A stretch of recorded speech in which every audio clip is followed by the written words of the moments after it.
problems, but I got it now. Yeah, no, I'm glad that you could join us. Well, we can get started. We're waiting for one more if he joins us. Clark's the head of innovation, I believe, there. So yeah, Eliza, our attendee says, just pretend you just put out a fire. So, all right, I am Julie Zeglin. I am Technically's managing editor here in Philadelphia. Everyone here is from Philly, actually. That hasn't been the case for every session, but I'm excited about that local representation. And we are talking about how to grow innovation culture in a non-tech environment, which everyone on this panel has experience in. So I'll have you all introduce yourself. Greg, how about you go first? Sure. Hi, Greg Ebeck. I'm the VP of Business Intelligence over at Harmland Media. I head up all of our data integration efforts to bring the operations of our clients into the world of advertising and marketing, which is an exciting time. So sitting at the intersection there of technology and marketing. Awesome. How about you, Michelle? Hey, I'm Michelle Histand. I'm Director of Innovation at Independence Blue Cross. We primarily do design projects for both our internal business areas as well as our customers, which we'll get into, I'm sure. Great. And Adam, how about you? I'm Adam Thiel. I'm the Fire Commissioner and Emergency Management Director for the City of Philadelphia for the past 4.5 years. I'm the first Fire Commissioner ever since Ben Franklin, who is from outside the organization and outside the city, although my grandmother was born in South Philly, so I do have Philly roots. Awesome. Thank you. I'm glad I had you all introduce yourselves because I got all of your last names wrong in my brain. So thank you for saying those yourselves. So we are talking about innovation. So we technically define that as new approaches to old problems. We're going to be talking about where better for innovation to blossom than at established institutions. Not typically what innovation is thought of, but new thinking has become more associated with technology environments and organizations with the largest reach. So we'll discuss tactics and trends in shaping innovation culture at any organization at scale. So let's first define terms. How do you all define innovation and what does that mean within your organization? Fire Commissioner, I would love to hear from you because most people probably do not think innovation when they think fire departments. I appreciate that. So we do trace our lineage back to Ben Franklin, who was kind of one of the original innovators in 1736. One of his innovations was actually founding a fire department, at the time a volunteer fire department, the Union Fire Company here in Philadelphia.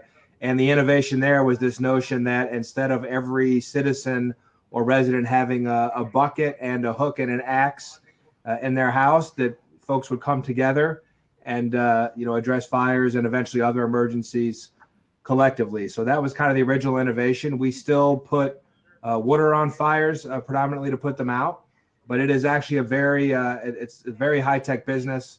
About 80% of what we do by volume is actually emergency medical services, delivering healthcare in every corner of the city. We have the busiest ambulance in the entire nation is here in Philadelphia. Our paramedics and EMTs are incredibly dedicated. It takes about 2 years to become a paramedic. It's a very rigorous process. And again, medicine has become high tech, and we deliver that in the street or in buildings around Philadelphia. We are also one of the busiest fire departments, actually fighting fires in the city. You can hear the sirens. We actually have a working fire going right now. That'll be one of 6 or 7 severe fires that we have today on average. You can see the fires that we've had on that map. That's just from January till June. Every one of those is a structure fire in the city. So again, because of our built environment that's unique in Philadelphia, a lot of firefighting activity too. Also has become very technology oriented, although the basics are still putting water on fires. We also do hazardous materials response, what we call technical rescue response. The big hazmat incident we've had here lately was the refinery explosion back in June. And of course, we're integrally involved with a lot of the different things that are happening around the city to help address the COVID-19 pandemic and a lot of the other things that have happened. So we actually are maybe more innovative than you would think, but within our own culture, our own organizational culture, our own profession, maybe we weren't so much, and we'll talk a little bit about that more as we go forward. Yeah, definitely want to dig into a lot of that. How about you, Michelle? Yeah, we define innovation as the habit of continually doing things in new ways. So making a habit of kind of questioning how we do things and changing up what we do. From a culture perspective, I think, we're, gosh, over 90 years old now. So, and we have a lot of folks who have worked with us for a really long time, and that's great for institutional knowledge, but then that also means that folks get really stuck in doing things the same way. So part of our mission is to make sure we're getting people to question why they're doing things and shake things up. And that's where the culture piece comes in. We also do solutioning and working with teams to build new ideas, but I think primarily from a culture perspective, it's getting people to question, like, gosh, we know you've done it this way for 10 years. Maybe there's another way to do it or to try it, right? So that's a big part of the culture piece. Yeah, thank you. All right, Greg, yeah. Yeah, I feel like we're the young whippersnapper of the group here at 38 years. But when you think of Harmland, most people think of media buying, that you place radio and TV schedules, and that's kind of where we've made our mark. But we're communication specialists, and so when it comes to innovation, certainly it's about improving process. It's not technology. It's certainly not tools and solutions, but it's that communication, that changing of perspectives, and that's where we really look to innovate. Is what other information, what other voices, what other outside expertise can we blend with the world of marketing to make the campaigns that we run more effective, to make the products that we're delivering to the consumers ultimately more relevant. So it's about that communication piece and a more informed conversation on both ends of that exchange. Awesome, thank you. Now I want to talk about how innovation happens, however you do define it. Some of you do have the word innovation in your title, most of you do not. Does there need to be somebody in an organization that does, like, I am the director of innovation and innovation starts with me? Or is it a mentality? Is it a process? What sort of systems need to be in place for that type of work to happen? And I won't call on you now. This is a conversation. I've found personally that the labels can be more trouble than they're worth. Innovation is a shared responsibility. And when you put it onto a person or a team, that gives people an easy way to say that they don't have to participate. And we'll talk a little more about the things that maybe didn't work out the way we wanted, but that's the key here is collaboration, exchanging a perspective. And as soon as someone thinks they can rely on someone else, I think the initiative starts to lose some of that traction. So we've had people with innovation in their title. Certainly my group is looked at in some ways as an innovation engine, but I try to keep the focus squarely on the iteration of the work that we're doing. And, it's not that we're doing something new. Again, new is just a reason to say this isn't for me. This isn't something I do. So it has to be more inclusive and, again, represent the work that we've done in a new and hopefully exciting way. Yeah, I'll build on that a little bit. So I do have innovation in my title. My team has innovation in their titles. I think for us, it was actually really helpful to have that because I think it made a statement to the organization. We started, I think, it's been like 8 years since we started the function. And I think having an innovation team as this visible function was really, again, a signal to the organization that we were serious about this. I think when we started, folks were like, oh yeah, this is the new fad. It's going to go away, shortly. And I was like, well, gosh, I hope not. And then, just last year we opened our new innovation center, which sadly we're not there right now, but it's a huge footprint in our building. And I think that just continued to send a signal. But to Greg's point, our team is not solely responsible for innovation in the building or, in the company. And I think the way we've made that clear is we work with other teams. So part of our role is to lead other teams through the process, but we don't own anything actually, right? So we don't own what comes out of that. When we talk about output or when we talk about how things come to fruition, that's really all back to the business areas. So we're there as kind of like a Sherpa almost, right? We might have some tools that we can help with. We have some culture we can help with. We have some teachings, but we're not taking it and having a cooking show moment where we're like, oh, our team's going to make everything happen. It's going to be amazing. Here you are, because that doesn't work. We actually did some of that in the beginning, and it was like, the business was like, this is great. I'm going to put it right here and never look at it again. It just doesn't work that way, right? So it's very much a hand in hand. We're all working together, very collaborative. I think for us, it's the only way it works. It's an and proposition. I think it can be very helpful to create a team and have an individual who can really be a champion for innovation. At the same time, the really vital thing is that everyone in an organization is enabled, empowered to be innovators at whatever level they can be. We have almost 3,300 members of our organization who work 24/7, 365, doing very high risk things, 70 some odd work locations. We're in and out of people's homes 800 to 1,000 times a day. So it's important for us, of course, to be able to count on the repetitive. A lot of those missions are repetitive, and you have standards that have to be met. There's always room for innovation. And I think frankly, firefighters and medics are probably inclined to be innovators. They're problem solvers. While every fire might look the same to somebody from the outside, for us, we look at every fire and it's different. Every building is different. So we're constantly having to change our plans and our tactics and our strategies. And I think applying that to the rest of organizational life was really one of the keys. And you know how to do this, and I think everybody knows how to do this. It's just a matter. It's a little bit like motivation. It's an individual characteristic. I think everybody has the chops to be innovative. Sometimes the best thing an organization can do is just get out of the way. And I think there's some other facets about that that'll be important to talk about too as we go forward. Yeah, I'm curious about the process by which new initiatives go from internal incubation to organizational adoption. So maybe each of you could share an example of that happening. Again, some of you have, like Michelle, you have a whole team that does this essentially, but innovation does happen all over the place. Is there something that maybe your team started or that was conceived as like, maybe this could work, it's sort of a pie in the sky type idea, but let's figure out a way to make it happen?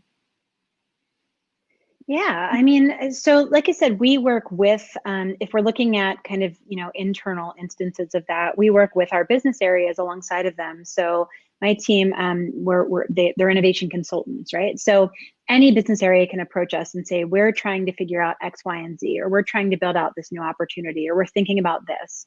And there are a million instances of that. We probably do somewhere between, 50 and 100 projects a year. So a good example of that, this was a couple years back, one of my favorites. We were thinking about how we do a better job talking to potential customers out in our Latinx community. And we worked alongside with our marketing team. We also brought in we have associate resource groups. You guys might call them affinity groups. So we have a Latino resource group, and we said, hey, can we get you guys to help with this project? And we taught them how to do interviewing, design research. We sent them out into neighborhoods where they had friends, family, where they lived, and they did interviews and brought that information back to us. And that helped us look at key themes and ultimately build ideas for the marketing team. I think what works well for us is when we stay engaged to a point where whatever business area it is, they feel comfortable with like, okay, we've got this. The marketing team is one of our favorites. I don't know if they're watching, but they are, because they're really good at taking it and running with it, where we found that, some other business areas need a little more help or a little more hand-holding. And that's okay. We know them all really well, right? So we kind of know how long we have to stay engaged. So with some teams, it's like, hey, we're going to stay engaged all the way through full execution. And with other teams, it's like, hey, we did a successful pilot. Here you go, business. You've got this. Now you guys can go make it happen. In that particular instance, a couple of the ideas that came out of that particular challenge has been implemented and now are part of the way we market, not just in the Latino community or Latinx community, but more broadly. So that's kind of how it works for us. We get in there with the business area, solve what they need to be solved, and then say like, are you good? Do you got it? Hey, we can pop back in if you need us to. Sometimes they're like, don't call us, we'll call you. That's fine too. It all depends on the area. Yeah. So it's sort of incubated internally, then the team can run with it once they have the tools. Exactly. Yeah, cool. Fire Commissioner, I know that Philly hosted, let me get this right, a firefighting tech symposium last September, and we reported ahead of that happening that you were a big reason that conference happened in Philadelphia. So I'm curious why that came to Philly, what was discussed, why it was interesting to the fire department. For that, we appreciated your support. We actually were approached by the National Fallen Fire Foundation. That organization's primary mission is actually to help support the family members of firefighters who are killed in the line of duty. And on average, that's around 100 a year around the nation. Their mission has evolved over time, where they're actually now very interested in preventing firefighters from being killed in the first place. And of course, we have a tragic history here in Philadelphia with Awesome. Thank you. Bye. firefighters and medics dying in the line of duty. and one of the things that we try to do, so the NFFF approached us about hosting an innovation symposium here in Philly. And I think that is sort of, it is interesting. We're one of the oldest fire departments in the nation. I, of course, was, came from the outside. So I'd worked in 4 other different states over time and a number of different industries beyond fire and emergency medical services. And we really just kind of threw some things against the wall. We wanted to sort of have half of the audience be technologists and half of the audience be fire and emergency services folks to see what would happen. And of course, what we found, a lot of opportunities, I think, for the tech folks opened their eyes a little bit about what we do, who we are, what some of the business opportunities might be. I mean, we're about a $500 million a year business in our budget. A lot of that's personnel costs, but there are a lot of ways that we interact with technologies as well across the built environment, not just the tech that we carry or bring to an incident, but the way that we interact with technologies in buildings. We see things in buildings and go places where most folks never go. And I think there was a lot of really good conversation. It was actually intended as a one-off event, and they it's time that you're talking about it. They actually wanted to try a virtual edition in January or February of this year and bringing it back to Philadelphia, because frankly, the hospitality in Philadelphia was just incredible. The technology community here really embraced this. So we'll make sure that you all know about that, and hopefully we'll have some of you joining us. Yeah. You heard it here first, folks. Thank you. Yeah. I want to make sure that we welcome our new guest. Please introduce yourself. You're on mute. Virtual world. There you go. No worries. Hey, I'm Naveen Kunde. Sorry, I'm a few minutes late. We had some technical difficulties getting on. I lead the Open Innovation Group at the Clorox company, and we make sure that we bring the external perspective and capabilities to all of our brands as they innovate against consumer problems, societal problems, planet problems, and so on. So Thank you for having me. Thank you for joining. So I won't repeat all of the questions, but just briefly as further introduction, big year for Clorox. Would you give us sort of an overview of what your work has looked like in the last 6 months? It's been quite challenging. Last 6 months, we've been very much focused on getting wipes and other essentials into the market. A lot of supply challenges and so on. On the innovation side, we've been mostly hyper focused on the innovations that we need to be safer, put more disinfecting products out there, really deprioritize anything that doesn't help with the current situation, and put all our efforts into making the changes that we need. And then we made some strategic decisions, for example, to support essential workers and others, and make sure that they have all that they need to support our communities. And so whether it's the fire department or the local health workers or whatever it might see, I see the fire chief there. So we definitely supported all our communities and community support workers and essential workers. So anything that we can do to innovate in those areas as needed, whether it's just beyond product or product itself or whatever it might be. Like there's this innovation around a 55-gallon drum of Clorox product that we just had to do it because we ran out of plastic containers for in the bleach and so on. So those kinds of innovations too. Thank you. A lot of Philly love happening in the chat right now. Naveen, where are you calling in from now? I'm calling in from the East Bay in San Francisco Bay Area. So I'm in Pleasanton. The fires have stopped now, so we can breathe. Otherwise, the skies were orange like just a few days ago. Yeah, thank you for joining. So we'll move on to our next question. So a benefit of corporate innovation initiatives is that there's oftentimes plenty of funding available to test and execute, and that might be especially true if there's a whole dedicated team for that type of work. But what does the funding conversation look like at your organization? So of course, you're all representing different sizes and different types of organizations that are working on these innovative processes. So when do you get the funding to just try things? Is your team expected to then produce results that make back a profit, or is it seen as just the experiments lab, and if you make money, great, and if not, whatever?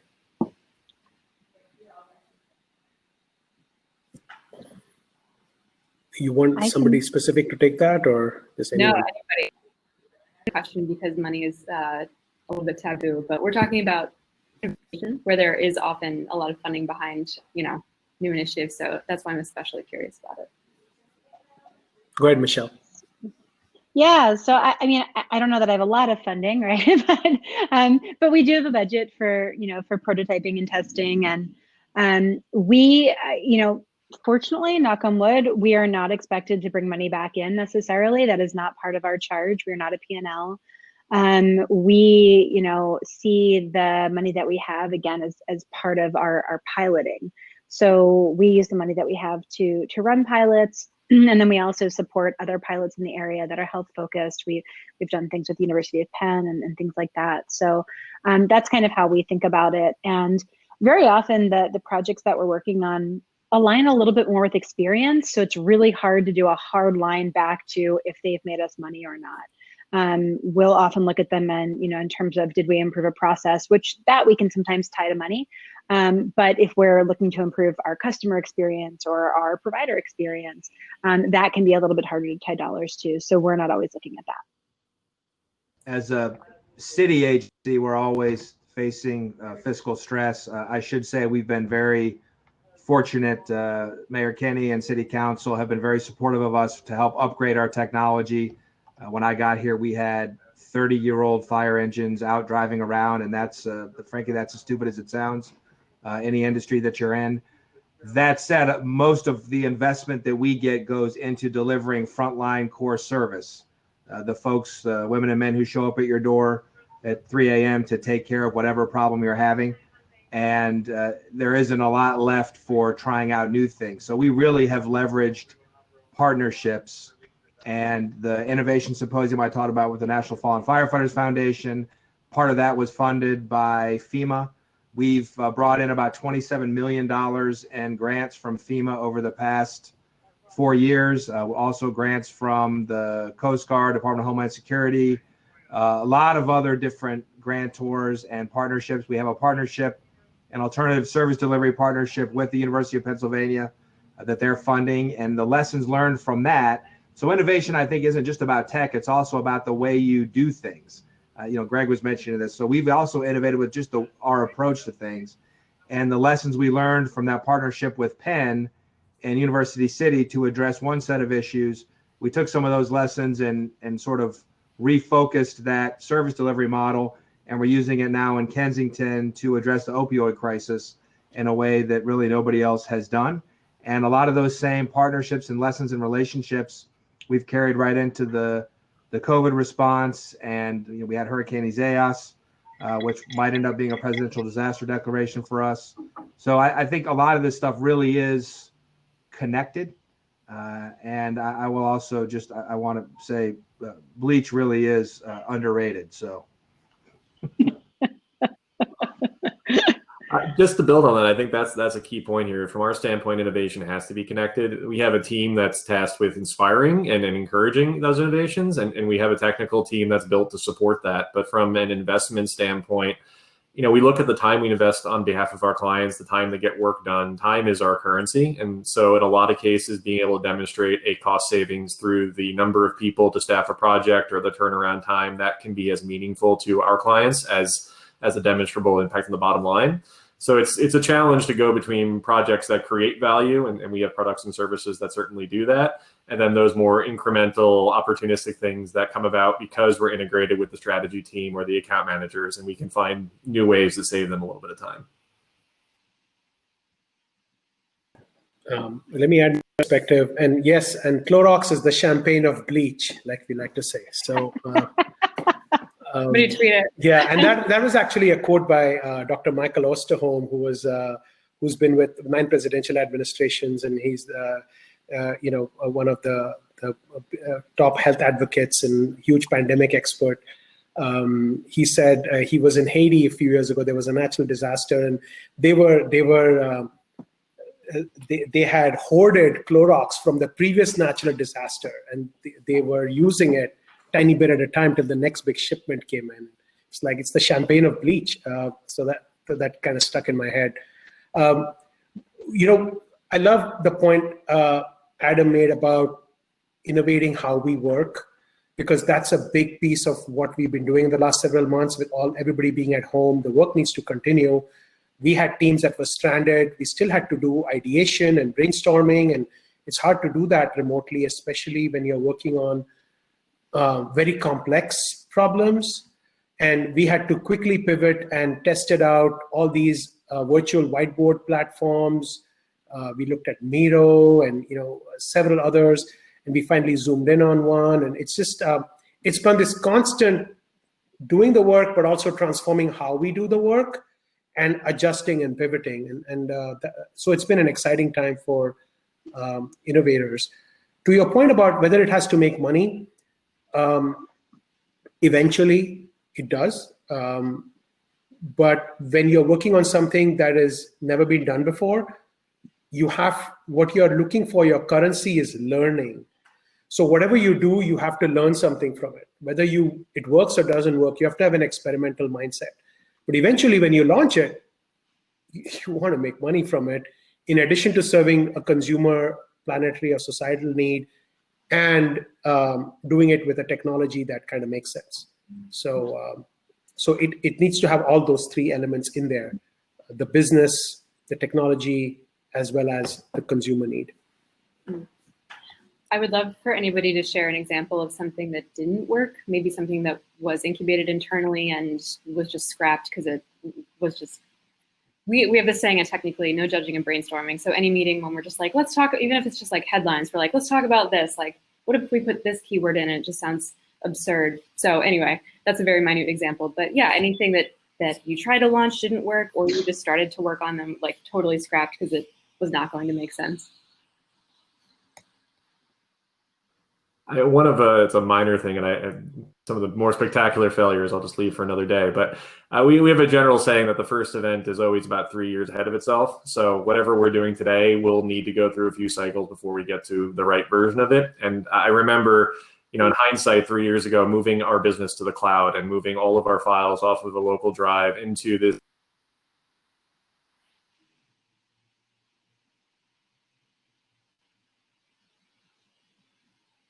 Lost you, Greg.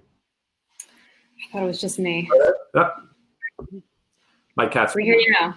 There we go. I'm sorry. I was just saying we made the transition to move to the cloud, move our operations to the cloud. That was going to make us able to work remotely, and everything was going to be great. It was about 3 years ago, and our general rule is about when whatever idea we had comes to fruition. So we got to go through that iteration. We've got to make sure that we're continuing down that path.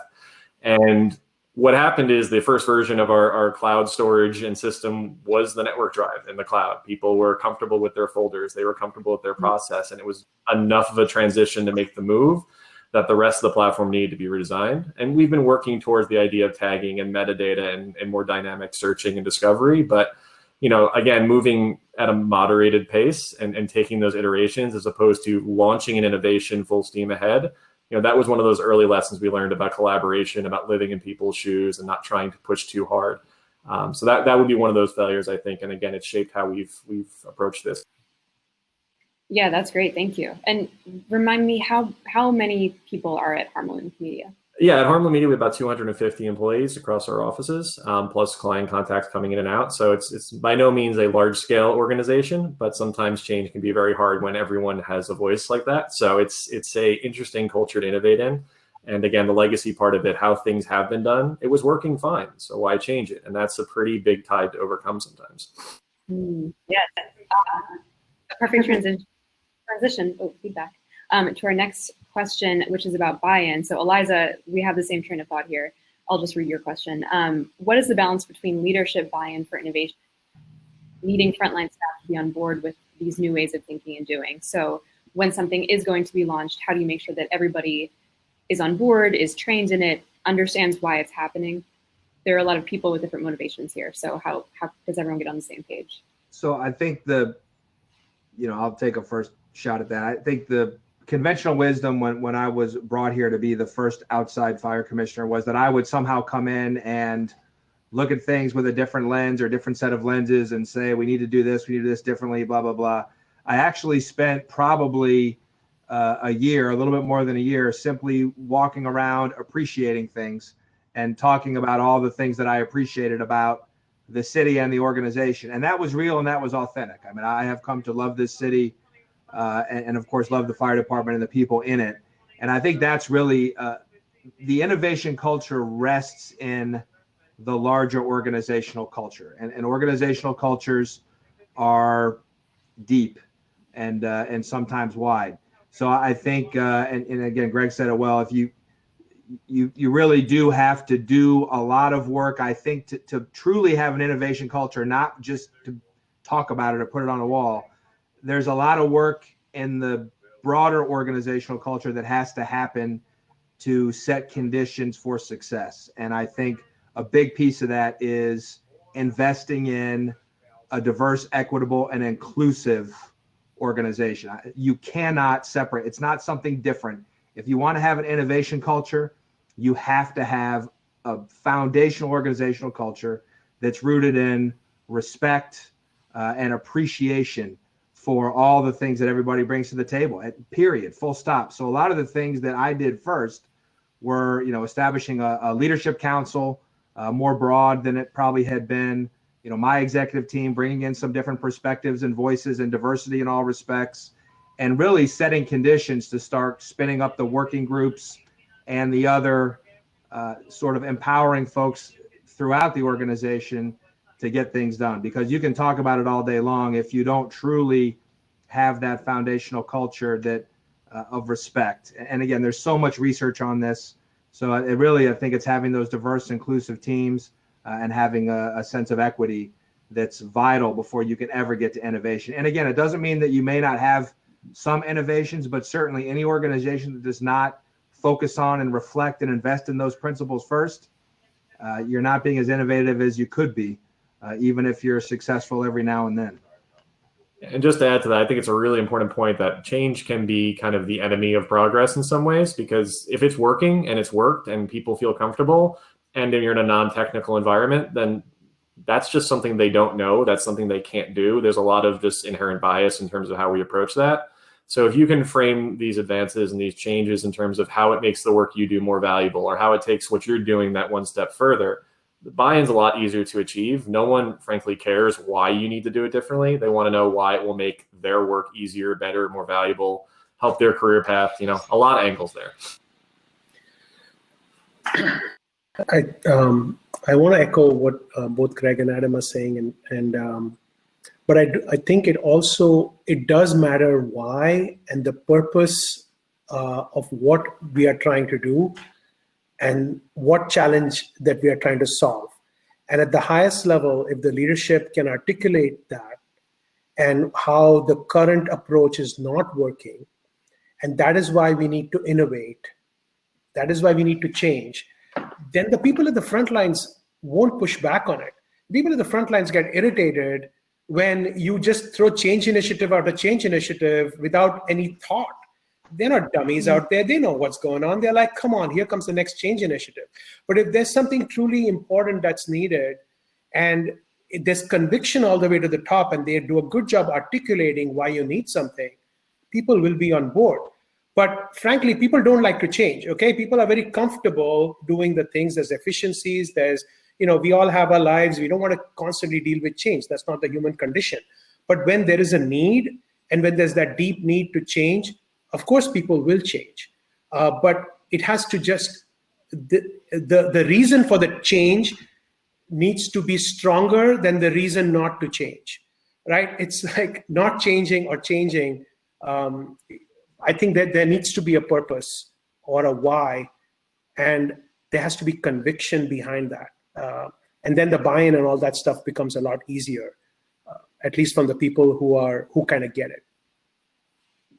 Yeah, I would agree with everything you guys are saying. The kind of build I'd add is For us, it's been all about, and it echoes a lot of what Adam said, it's been all about relationship building, right? So my team has really strong relationships with our leadership team, so they trust us, and we're best friends with like everybody in the building, right? We have very intentionally built awesome relationships with everyone on the front line. And so they trust us, right? And they feel okay with what we're saying. If we're saying like, hey, like help us with this, but there's a role for you in the change, right? Like, yeah, Naveen's right, change is hard, but if they see there's a role for them, I think that helps a lot. But so much of it has just been building awesome relationships so that people feel like we're not set apart, we're not over here and you guys are over here, we're all doing this together, and there's a role for everybody. And that's been really huge. Yeah, thank you. A lot of this is resonating with me for sure. We have some really great questions coming in too. Amy asked, the customer experience these days, rightly so. What are teams can be more diligent around tying metrics and numbers to our work? Is it a question of building up analytics partner teams? That it's a great, you may not think about it, but another place we invested was in analytics. We had basically had nobody here doing data analytics when I arrived, or maybe one person part-time. We have a 5-person data analytics shop now. We have some contractor support. We have an epidemiologist who's embedded here in the fire department as a partnership with the Department of Public Health, doing a lot of different studies and really thinking about looking at outcomes, because that I think is the ultimate measure of the success of an innovation, is probably somewhere way downstream in an outcome, and outcomes versus outputs can be very difficult to measure. For us in particular, we don't control the factors of production.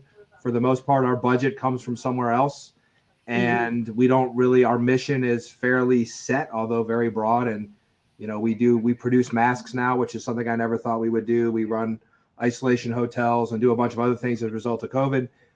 I think it's sort of beginning with the end in mind. So I think it is important to be thinking about how you're going to measure the results of the innovation, because this may be where you figure out at some point, this really isn't worth doing, or the costs exceed the benefits, or we're creating organizational chaos for this much benefit, and maybe we should step back a little bit.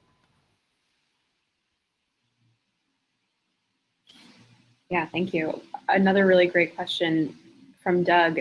So much has changed so quickly due to COVID necessarily, but also has proved that change can happen quickly when needed. Do you think this may help speed the culture of change?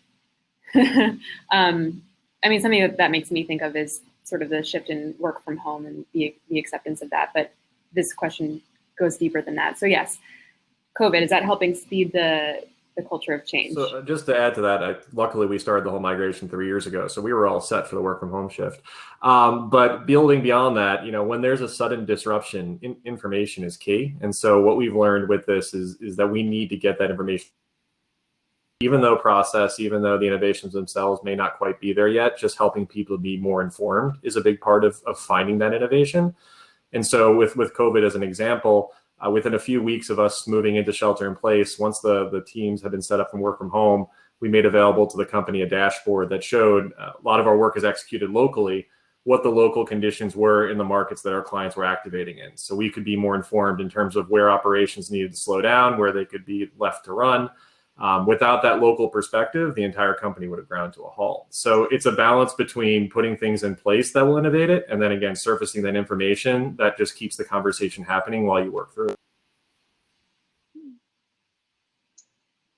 Yeah, I think for us, it'll definitely help. I mean, this is a success story, right? So we have, probably 7,000 employees, and we had piloted work from home. We had some people working from home, but we certainly didn't anticipate like everyone's going home today, and that's that. We have some people in the building still, but not many. So I think that for us, this still, we do a lot of storytelling. We use stories as examples. So, I know for myself now, when I pitch something and there's disbelief, I'm going to go, yeah, but did you ever think we'd all be working from home so quickly? That worked. Maybe this can too, right? So I certainly think it increases tolerance. Mm-hmm. Yeah, and then Lauren asks, or she mentioned that a lot of this discussion is about larger companies, a couple hundred people. Do you have advice for how smaller businesses can keep making small investments in innovation? That's a big one. So I've actually been a fire chief and firefighter in organizations ranging from like 20 volunteers up to Philadelphia Fire Department and everything in between, state government with multiple agencies in multiple countries. And frankly, I think, Lauren, it's a lot of the same.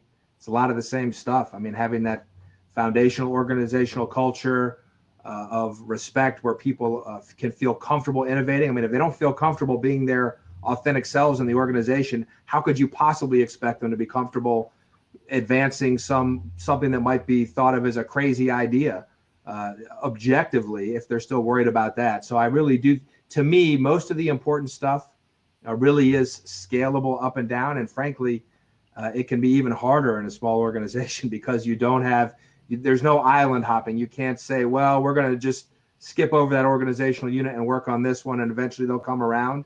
So I actually think the opportunity in being in a smaller setting, and I've founded a couple companies too over the years, it really is.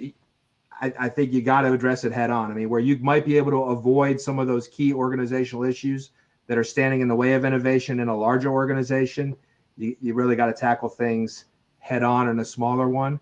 And I think you'll certainly be successful with that. But a lot of the techniques, storytelling, are very powerful, like Michelle said, thinking about outcomes, visioning, and the mission stuff. And really, small organizations can be more nimble. At the same time, once that culture is set, even in a small organization, it's really hard to move. We work with clients that have 10 employees. Sorry, I mean jump over the. Go ahead. Please go for it. I was gonna say, we work with clients that have tens of thousands of employees, and we have local nonprofits with tens of employees, right? So we have to be able to scale to the points Adam was making. What I would say is that there is some upfront cost and investment that comes with deploying some of the solutions. But in terms of innovating, there's inspiration out there. And part of what I love about my role is that I work across the account teams, and I can take what works in healthcare and apply it to education and then talk to CPG. So, that may not be applicable for every situation, but if you find yourself at a smaller enterprise and you're looking for it, just look outside, just network and talk to people. That perspective, getting a more inclusive understanding of how everything kind of works together, that's where you find those moments of inspiration. How about you, Naveen? To build on some of the softer skills that you can talked about storytelling. We are working on influence, order shaping, where somebody comes to you and says, go do this, but doesn't make sense. Why? So you ask, why do you want me to do that? And sometimes they've jumped to a solution without really articulating the problem. You take a step back and realize the actual problem is something different, and a different solution might be better.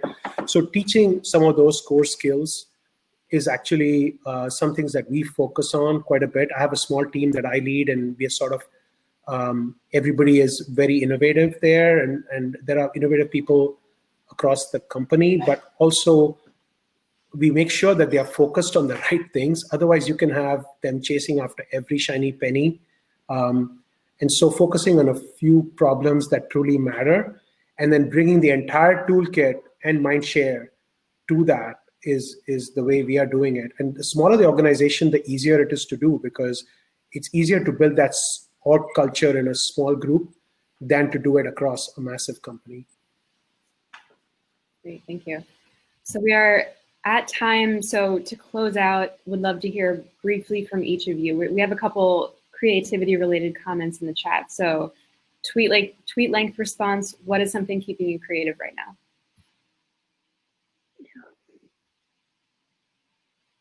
In this moment of COVID, month 6? I will tell you from a just persistence standpoint, my hobby has been taking up gardening. It's not a big part of my life. I spend most of my day in front of a screen, but the patience to see these things through, that things that look like they're dead can sometimes come back to life in new ways. There's a lot of interesting nuance that I've learned from watching how nature works.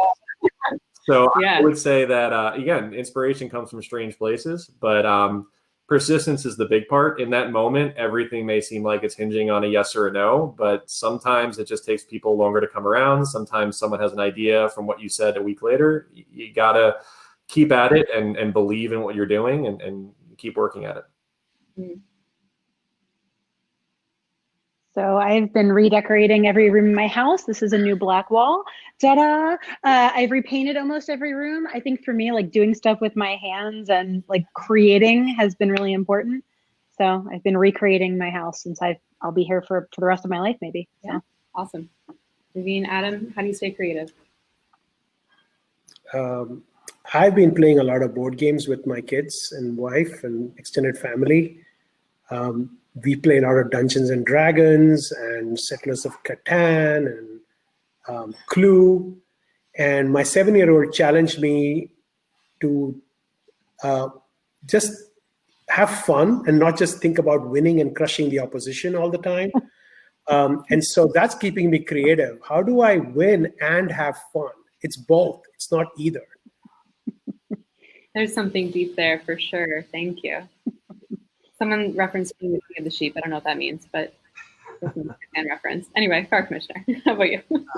I'll be honest, I'm exhausted. Obviously, I've been working 24/7, 365 alongside our women and men for months now. And it's a challenge to stay creative and to be to keep the energy level up. I was at a 6-alarm fire. Many of you may have seen this a few weekends ago, which is a really major fire.